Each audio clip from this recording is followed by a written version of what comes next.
Сәлеметсіздер ме балалар? Қазақ тілі сабағын бастаймыз. Сабақтың тақырыбы мынау түйе.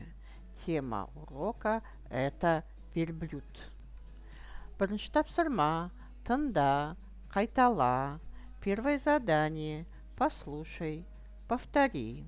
Түйе верблюд, жылқы лошадь, сиыр корова, қой баран, ешкі каза. Екінші тапсырма. Тыңда, үлгі бойынша айт. Второе задание. Послушай, поговори по образцу. Бір сиыр, одна корова, екі сиыр, две коровы, көп сиыр, много коровы.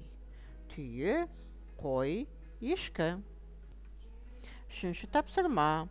Суретке қара, үй жануарларын тап. Третье задание. Посмотри на картинку. Найди домашних животных. Төртінші тапсырма. Бастыр, сыз. Четвертое задание. Обведи, начерти. Бесінші тапсырма. Тыңда, қайтала. Қазақ тіліне тән дыбыстарға назар аудар. Пятое задание. Послушай, повтори. Обрати внимание на звуки казахского алфавита. Балалар, демалайық. Жалқаулықты тастаймыз, шынығамыз жастай біз.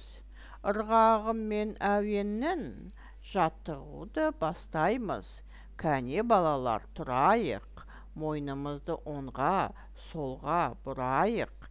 1, 2, 3, жинап алдық күш. Сабақ аяқталды. Сау болыңдар балалар.